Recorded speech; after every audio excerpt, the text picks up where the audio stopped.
کی داد تو پوری دنیا نے ان کو دی، لیکن اس ملک میں جب کووڈ ہو رہا تھا اور ایک قسم سے اکنامک ایکٹیویٹی اسٹینڈ اسٹل پہ تھی، وہ 2-3 چیزوں پہ انویسٹ کرتے رہے۔ ایک انہوں نے ہاؤسنگ میں کیا، اور وہ ہاؤسنگ میں اس جو کیا اس میں ایک چیز آپ کو شاید معلوم نہ ہو کہ ہمارے بینکوں کے جو ہیں وہ انویسٹ نہیں کرتے تھے ریئل اسٹیٹ میں اور گھروں میں، کیونکہ ایک چیز ہوتی ہے اور آپ سمجھتے ہوں گے فور کلوجر لا ہی نہیں تھا ہمارے پاس۔ انہوں نے جا کے محنت کی، کورٹ سے وہ اپروو کروایا، اور اس سے اکنامک ایکٹیویٹی کم از کم ہاؤسنگ میں شروع ہو گئی۔ دوسرا انہوں نے ایگریکلچر میں زور دیا، اور تیسرا انہوں نے انڈسٹری جو ہے اور اسپیشلی ایکسپورٹ انڈسٹری کو بڑھاوا دیا۔ اس سے 2021 کی گروتھ ریٹ جو ہے وہ 4% پہ آ گئی تقریباً، اور یہ ایک قسم سے 4.5% کا ٹرن اراؤنڈ تھا۔ اب آگے چلتے ہیں۔ ہم نے یہ پھر کہا کہ اس کو آگے لے کے جانا پڑے گا، اس ترقی کو، کیونکہ ہمیں کوئی تقریباً 15 سے 20 لاکھ اور اس سے بھی تھوڑا زیادہ نوکریاں چاہیے ہر سال، کیونکہ ہماری آپ کو معلوم ہے 60% جو ہماری پاپولیشن ہے وہ 30 سال سے کم ہے، تو ان کو نوکریاں چاہیے۔ تو ہم نے کہا اس گروتھ کو ہم 4 سے 5 پہ جائیں گے، لے کے جائیں گے، اور 5 سے 6 پہ جائیں گے۔ لیکن کس قسم کی ہمیں ترقی چاہیے؟ ہم نے ڈیسائیڈ کیا کہ ہمیں انکلوسیو اینڈ سسٹینیبل گروتھ چاہیے، سب کے لیے ترقی، اور سسٹینیبل 4-5 سال کے لیے نہیں چاہیے، ہمیں ترقی چاہیے کم از کم 20 سے 30 سال تک۔ اور ہم نے ارد گرد ملکوں کو دیکھا جو اکنامک ایکٹیویٹی میں ایک آربٹ سے دوسرے آربٹ میں گئے، انہوں نے 20-30 سال جو ہے ترقی کی، 8 سے 10% کی، یا 6 سے 8% کی، جس میں چائنا سب سے آگے ہے، انہوں نے 30 سال جو ہے 10% سے زیادہ ترقی کی۔ اور اس طرح کے اور ممالک بھی ہیں، آپ ترکی کو دیکھ لیں، انڈیا کو بھی اگر آپ دیکھیں تو انہوں نے بھی ایک قسم سے ترقی کی اور سسٹینیبل ترقی کی۔ تو ہم نے دعوت دی، اور میرے بہت ہی عزیز بزرگ اور دوست ڈاکٹر عشرت کو کہ آپ کچھ اکانومسٹ اکٹھا کریں، ڈاکٹر شمشاد بھی بیٹھے ہوئے ہیں، یہ لوگ اکٹھے ہوئے کہ کیا وجہ ہے کہ ہم سسٹینیبل گروتھ نہیں کر سکتے، اور کیا وجہ ہے کہ ہم جب 3-4 سال گروتھ کرتے ہیں، 5 سال تو ایک دم پھر ہم کھڈے میں گر جاتے ہیں۔ تو انہوں نے لبے لباب یہ کہا کہ جناب پہلا مسئلہ آپ کا ہے سیونگ ریٹ کا، آپ بچت ہی اتنی نہیں کرتے کہ وہ پھر جا کے انویسٹمنٹ ہو، اور انویسٹمنٹ جب زیادہ نہیں ہوگی تو آپ کی گروتھ جو ہے وہ ڈیٹ بیسڈ ہوگی، آپ ایک قسم سے قرضے لے کے وہ کرتے ہیں، اور وہ ظاہر ہے سسٹینیبل نہیں ہوگی۔ پھر انہوں نے کہا کہ آپ کا ایکسپورٹ اور امپورٹ میں بہت فرق ہے، ایکسپورٹ آپ کی تقریباً 8 سے 9% ہے اپنی جی ڈی پی کی، اور آپ کی امپورٹ جو ہے وہ 20-22% سے اوپر ہے تقریباً۔ اب ہمارا ایکسپورٹ جو ہے وہ اس دفعہ 10% ہوگی، اور ہماری امپورٹ کو تقریباً 25% ہوگی۔ تو یہ بہت بڑا گیپ ہے، اور یہ جو ہے ابھی تک تو ہم شکر کریں اللہ کا اور اپنے ان اوورسیز پاکستانیوں کا جو ہمیں ریمیٹنسز بھیج رہے ہیں، اور وہ اس سے وہ پورا ہو رہا ہے کافی حد تک، لیکن یہ اس طرح چلے گا نہیں۔ اور یہ آج سے 20-25 سال پہلے جو فرق تھا وہ 20-25% کا ہوتا تھا، اب یہ ملٹیپل ہو گیا اس کا۔ تو انہوں نے کہا اس کو ٹھیک کرنا پڑے گا۔ اور تیسرا ڈاکٹر عشرت صاحب نے کہا آپ کو اپنی اکانومی میں پروڈکٹیوٹی جو ہے اس کو آپ کو امپروو کرنا پڑے گا، پروڈکٹیوٹی نہیں کریں گے تو آپ بیسکلی کمپیٹ نہیں کر سکتے۔ تو ہم نے کہا ہم اس کی انکلوسیو اینڈ سسٹینیبل گروتھ کریں گے، اور اس کے اوپر ہم نے EAC ہماری اکنامک ایڈوائزری کاؤنسل ہے، اس کے اوپر 14 گروپس ہم نے کریٹ کیے، اور پہلی دفعہ 1972 کے بعد ایک کمپریہنسو اکنامک روڈ میپ ہم نے دیا۔ اس میں ظاہر ہے کہ ہم نے کہا کہ 5% ہماری گروتھ ہونی چاہیے اس سال، 6% اگلے سال، کیونکہ ہم سسٹینیبل رکھنا چاہتے تو اسٹیپ بائی اسٹیپ جانا چاہتے ہیں۔ ہم یہ نہیں چاہ رہے کہ ایک دم جو ہے وہ ایک دم پھر وہ گروتھ جب جائے اوپر اور پھر وہ سسٹینیبل نہ پھٹ جائے، گروتھ ہی جو ہے وہ واپس ہی ہم گر جائیں۔ تو ہم نے کس پہ زور دیا؟ ہم نے زور دیا ریونیوز پہ پہلے، کہ بھائی ریونیو جو ہے آپ کے 8-9% جو ہے آپ کا جی ڈی پی کے، اس سے کچھ نہیں ہوگا، اس سے آپ گرو نہیں کر سکتے۔ آپ نے 6 سے 8% گروتھ کرنی ہے اگر اپنے اس اکانومی میں، تو ریونیو آپ کے 20% ہونے چاہیے آپ کی جی ڈی پی کے۔ اور ہم نے کبھی بھی اس لیول پہ تو کیا اس کے قریب نہیں پہنچے. تو ہم نے ریونیو جو ہیں اس کو ہم نے ایک پورا اسٹریٹجی بنائی, اور اسٹریٹجی یہی تھی کہ ہم نے ایک تو مطلب نمبر آف جو ٹیکس پیئر ہے اس کو بڑھانا ہے, براڈن کرنا ہے, ٹیکنالوجی کو یوز کرنا ہے, ریٹیل سیلز کو لے کے آنا بیچ میں, اسی طریقے سے ٹریک اینڈ ٹریس لانا وغیرہ وغیرہ. تو ہم نے گرو کرنا ہے اس tax to G D P کو تقریباً 6 سے 7 سال میں ہم اس کو 20% پہ لے کے جائیں گے. مجھے اس چیز پہ خوشی ہے کہ ہم ابھی اس کے بیچ میں کامیاب ہو رہے ہیں. اس وقت ہم کوئی تقریباً 36% زیادہ ہیں ریونیو میں پچھلے سال سے, اور 36% یہ نہیں ہے کہ لوگوں نے کہا, اور بڑے لوگوں نے کہا کہ جناب یہ تو آپ کی کیونکہ امپورٹس بہت بڑھ گئی ہیں اسی وجہ سے وہ ہو رہا ہے. لیکن میں ان کو یاد دلانا چاہتا ہوں کہ نمبر دیکھیں, 32% اس کی جو گروتھ ہماری ہے وہ انکم ٹیکس میں. تو یہ نہیں ہے کہ یہ صرف ایک ایریا کے بیچ میں گروتھ ہو رہی ہے, یہ پوری آل راؤنڈ گروتھ ہو رہی ہے. سیلس ٹیکس میں بھی ہو رہی ہے, انکم ٹیکس میں بھی ہو رہی ہے, اور کسٹمز وغیرہ میں بھی ہو رہی ہے. تو ہماری اکانومی یہ جو ریونیو ہے وہ اس سال انشاءاللہ ہم کوشش کریں گے کوئی وہ تقریباً 9% سے ہم کوئی 11.5% پہ جائیں, اگلے سال کو تقریباً 14% پہ جائیں, اور انشاءاللہ میرا تو ٹارگٹ تھا کہ 6-7 سال میں ہم 7-8 سال میں جائیں 20%. اگر اسی طرح ہم گرو کرتے رہے تو میرے خیال میں 5 سال کے اندر اندر ہم 20% میں چلے جائیں گے. پھر ایگریکلچر کو ہم نے نگلیکٹ کیا, اس سے ہم فوڈ ڈیفیشینٹ کنٹری بن گئے. تو اس دفعہ ہم اس کے اوپر بہت پیسے لگا رہے ہیں, اور آپ نے دیکھا ہوگا ہماری کراپس جو ہیں وہ بمپر پہ بمپر ہو رہی ہیں. اس دفعہ ہماری کم از کم کاٹن کراپ جو ہے وہ بھی تقریباً 9.5 ملین بیلز تک آ جائے گی. اس نے بھی کافی گروتھ کیا, حالانکہ یہ 2003 کی وہ جو ہمارا پرفارمنس تھی کوئی تقریباً 13 ملین بیل اس سے کم ہے, لیکن انشاءاللہ ہم اس کو بڑھاوا دیں گے. اور ایگریکلچر سیکٹر میں ایک قسم سے کافی خوشحالی آئی ہے.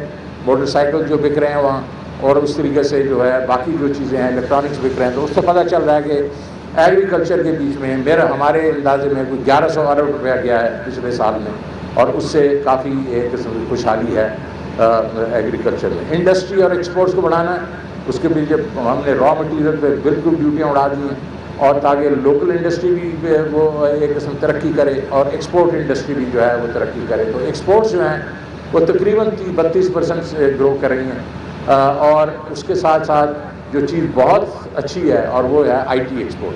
آئی ٹی ایکسپورٹ نے پچھلے سال 47% گروتھ کی ہے. ہم اس کو اس دفعہ 75 پہ لے کے جا رہے ہیں, اور اگلے چند سالوں میں اگلے سال سے ہم کوشش کر رہے ہیں کوئی انسینٹیو اتنے دیے جائیں کہ وہ 100% فی سال وہ پر ایئر گرو کریں. تو اگلے 4-5-6 سال میں ہم تقریباً اس کو $50 بلین پہ لے کے جا سکتے ہیں. اور یہ وہ ایریا ہے جو ہمارا وہ ایکسپورٹ اور امپورٹ میں گیپ کو پورا کرنے میں بہت مدد دے گا. ہاؤسنگ سیکٹر جس طرح عارف بھائی نے کہا کافی پروگرس ہوئی ہے اس میں, اور انشاءاللہ جو آپ نے پرابلم بتائے میں ان کو ڈیفینیٹلی میں اس کو دیکھوں گا. تو یہ ہاؤسنگ بھی بہت اچھا ہے, اور آپ کو معلوم ہے ہاؤسنگ انڈسٹری میں کچھ 40 انڈسٹری ہوتی ہے جو کھڑی ہو جاتی ہے, اور ہر گھر کے اوپر کیونکہ 8 سے 10 مزدور کام کرتا ہے, تو امپلائمنٹ بھی اس میں زیادہ ہوتی ہے. پاور سیکٹر کو ہم ٹھیک کرنے کی کوشش کر رہے ہیں, اور میں اس کے بارے میں بعد میں یہ سرکل ڈیٹ کے بارے میں بھی بات کروں گا. تو آل راؤنڈ ہماری اسٹریٹجی ہے کہ ہم نے اکانومی کو کیسے بڑھانا ہے. اور پھر ہم نے کہا کہ یہ ٹرکل ڈاؤن افیکٹ جو ہے ہم کوشش کرتے رہے ہیں کہ یہ سسٹینیبل گروتھ ہو, اور غریب آدمی تک اس گروتھ کے جو اس کے جو ہماری اکانومی ہے اس کا بڑھاوا ہے اس کے جو ہے اثرات جائیں. وہ ہوتا ہی نہیں ہے, کیونکہ جب تک سسٹینیبل گروتھ 8-10 سال سے اوپر نہیں جاتی, نیچے تک ٹرکل ڈاؤن نہیں جاتا اکانومی کا اس کے بینیفٹس کا. تو اس دفعہ پرائم منسٹر عمران خان نے یہ ڈیسائیڈ کیا, اور ہم نے ان کی اس چیز میں مدد کی کہ ہم باٹم اپ بھی کریں گے. ہم نیچے سے جو 4 ملین ہمارے ہاؤس ہولڈز ہیں, 4 ملین گھرانے ہیں, ان کو ہم ڈائریکٹلی جا کے مدد کریں گے. کس میں مدد کریں گے؟ ان کو ہم ایگریکلچر میں انٹرسٹ فری لونز دیں گے, ہم ان کو اربن والوں کو بزنس کے لیے انٹرسٹ فری لون دیں گے, ان کو گھروں میں انٹرسٹ فری لون دیں گے, ان کو ظاہر صحت کارڈ ملے گا اور اسکل ڈیولپمنٹ ملے گی, تاکہ ایک کمپلیٹ پیکج دیں گے ہم تقریباً 40 لاکھ گھرانوں کو.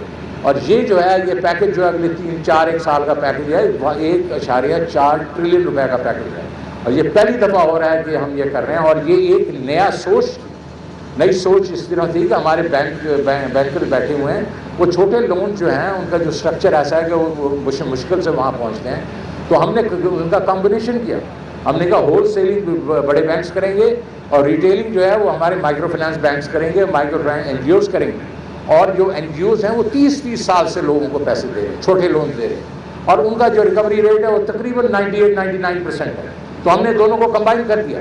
میں جب اس دفعہ واشنگٹن میں گیا, جب انہوں نے یہ پروگرام کے بارے میں سنا تو انہوں نے کہا یہ تو ریولیوشنری ہے, آپ اگر اپنا کریں اور پھر ہمیں بتائیں, ہم اور ملکوں میں اس کو جا کے اس کو رول آؤٹ کریں گے. تو یہ ایک ایسی چیز ہے جس کو ہم کامیاب پاکستان پروگرام کہتے ہیں, اور وہ ہو رہا ہے تو باٹم اپ بھی ہوگا. لیکن ہم کہاں ہیں آج؟ ہم نے یہ کیا, ہم نے ساری جو چیزیں باتیں کی. اس وقت لگ رہا ہے کہ ہماری اکانومی شاید 5% سے زیادہ گرو کرے گی, اور اس کو جس کو آپ کہتے ہیں اوور ہیٹ کرے گی.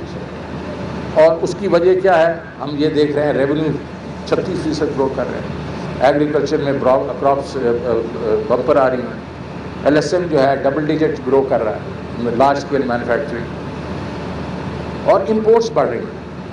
تو اس سے یہ پتہ چل رہا ہے کہ ہماری شاید اکانومی جو ہے وہ 5% نہیں, اس سے تھوڑی زیادہ چل رہی ہے. اس سے کیا ہوا؟ اس سے ہمارے کرنٹ اکاؤنٹ پہ پریشر پڑنا شروع ہوا, اس سے ہمارے ایکسچینج ریٹ پہ پریشر پڑنا شروع ہو گیا. تو ہم نے کچھ ایسی اقدامات کیے کہ جس سے ذرا کول ڈاؤن ہو. ہم نے تھوڑے سے ریزروز کریٹ کیا, بڑھائے لوگوں کے ان کے ایل سی مارجنس کے اوپر. کچھ کو ہم نے امپورٹس بھی تھوڑی, ہم نے ڈیوٹیز بھی تھوڑی سی بڑھائی. حالانکہ اس وقت ہمارا جو امپورٹس اور ایکسپورٹ کا جو ٹوٹل بیلنس ہے وہ ہے اس وقت, اگر آپ ایکسپورٹس کو لے لیں اور اس میں ریمیٹنسز ملا دیں اور آر ڈی اے ملا دیں تو وہ ہماری امپورٹس کو اس وقت اس کو کر رہا ہے, کیونکہ آپ کا net international reserve state bank کے گرو کر رہے ہیں. تو وہ تو انڈیکیشن ہے, لیکن it is too close to comfort. تو ہمیں کچھ اور کرنا پڑے گا تھوڑا سا, جس کو یہ ٹیمپریچر نیچے لانا پڑے گا تھوڑا, تاکہ یہ جو پریشر ہے ہمارے جو ایکسچینج ریٹ کے اوپر یہ ہمارا یہ کم ہو. دوسرا ایلیمنٹ جو اس وقت انسرٹینٹی کریٹ کر رہا ہے, اور وہ ہے ہمارا آئی ایم ایف کا پروگرام. کہ بھائی آئی ایم ایف کا پروگرام آپ اکتوبر کی پہلی سے آپ نے شروع کیا ہوا, ابھی تک کیا ہو رہا ہے کیا نہیں. آپ کو میں کہنا چاہ رہا ہوں کہ ہم وہاں اس منزل پہ آلموسٹ پہنچ گئے. انشاءاللہ وہ میں نہیں اناؤنس کر سکتا ہوں, وہ آئی ایم ایف ہی کرے گا. تو آپ یہ خوشخبری بھی اب سن لیں گے. تو وہ بھی ایک مائل سٹون ہے جو ہمارا جو ایک قسم سے انسرٹینٹی ہے اس کو دور کر دے گا. تیسرا یہ ہے کہ ہمیں خوشی ہے کہ سعودی عربیہ نے ہمیں جو تیل کے لیے, کیونکہ تیل کی قیمتیں بہت بڑھ گئی ہیں, انہوں نے ہمیں $1.2 بلین کی ڈیفرڈ فیسلٹی دی آئل کی, اور $3 بلین انہوں نے ڈپازٹ ہمارے پاس رکھوانے کی ایک قسم سے ہمیں رکھ رہے ہیں ہمارے پاس, انہوں نے وعدہ کیا ہے. اور مجھے امید ہے کہ اگلے چند دنوں میں یہ ہو بھی جائے گا. تو اس سے میں ایک تو کنگڈم سعودی عربیہ اور ان کا میں شکریہ ادا کرتا ہوں کہ اس وقت جب ہمیں یہ چیزوں کی ضرورت ہے تو انہوں نے یہ کیا ہمارے لیے. اب دوسرا مسئلہ کیا ہے؟ ایک اور مسئلہ آ گیا, اور وہ مسئلہ یہ ہے کہ کووڈ کی وجہ سے انٹرنیشنل جو ہے وہ فوڈ چین میں ڈسرپشنز ہوئی, فوڈ سپلائی چین میں جب ڈسرپشنز ہوئیں تو انٹرنیشنل کموڈیٹی پرائسز جو ہیں وہ بہت بڑھ گئیں. بس تیل کی قیمت جو $42 تھی جنوری میں, وہ آپ $87 پہ آ گئی. اسی طریقے سے آپ دیکھیں کہ پام آئل کی پرائسز ڈبل ہو گئی ہیں, کوئلے کی پرائسز ڈبل ہو گئی ہیں, اسٹیل کی پرائسز بہت اوپر چلی گئی ہیں. تو یہ ساری چیزیں جو, اور ہماری دالیں ہم لے کے آتے ہیں, اس کے بعد آپ ویٹ ہے, شوگر ہے, سارا کچھ جو ہے ہم کیونکہ یہ سارا کچھ امپورٹ کرتے ہیں, تو ہمارے لیے مشکل یہ ہے کہ ہم اس کا کیا کریں, کیونکہ یہ جو ہے یہ کامن مین کو افیکٹ کرتی ہے. یہ ہمارا کامن مین جو ہے وہ اس چیز سے بیزار ہے کہ قیمتیں بڑھ رہی ہیں. اور اس وقت یہ قیمتیں جو ہیں دنیا کے بیچ میں پچھلے 10 سے 15 سال میں سب سے زیادہ ہیں. آپ دیکھ رہے ہوں گے امریکہ کے بیچ میں بھی بڑی اس کے اوپر لے دے ہو رہی ہے, اور باقی ممالک میں بھی ہو رہی ہے, لیکن ان کی جو پرچیزنگ پاور ہے وہ اتنی ہے کہ وہ اس کو شاید سہار سکیں. ہمارے لوگوں کی پرچیزنگ پاور کا مسئلہ ہے. ہم گروتھ تو لے کے آ رہے ہیں لیکن اس سے جو پرچیزنگ پاور ہے وہ آہستہ آہستہ بڑھے گی. اس وقت مسئلہ ہے. تو ہم کیا کر رہے ہیں اس کو؟ ہم یہ کر رہے ہیں جہاں جہاں ہم کر سکتے ہیں ہم اس کو نیچے لانے کی کوشش کر رہے ہیں. آپ نے دیکھا ہوگا میں نے آپ کو بتایا کہ $42 جو ہے تیل کی پرائس اوپر گئی ہے, $42 سے $87 پہ. اس کا مطلب 100% بڑھی. ہم نے جو آپ کی پیٹرول پرائسز ہیں اپنا جو ٹیکسز کم کر کے, جو ہماری جو لیوی ہے اس کو کم کر کے ہم نے اس کو صرف میرے خیال 34 سے 40% بڑھایا. تو 60% ہم نے ایبزارب کیا. پچھلے ایک سال میں وہ $450 ارب ہے. اس کے بعد باقی چیزوں میں بھی اگر آپ دیکھیں کہ جتنی جو پرائسز بڑھ رہی ہیں, ہماری جو یہاں پرائسز بڑھی ہیں وہ اتنی نہیں بڑھی. کوشش کی ہے اور اس سے ٹیکسز کو کم کیا جو بھی کیا. لیکن یہ وہ چیزیں ہیں جو ہمارے پاس نہیں ہیں, ہمیں لانی پڑیں گی. تو ہم اس وقت ہمارا کیا اس وقت ایک قسم سے ہماری پرائرٹی ہے. ہماری پرائرٹی ہے ہمارا تھوڑی انکم والا جو ہمارا وہ ہے اس کے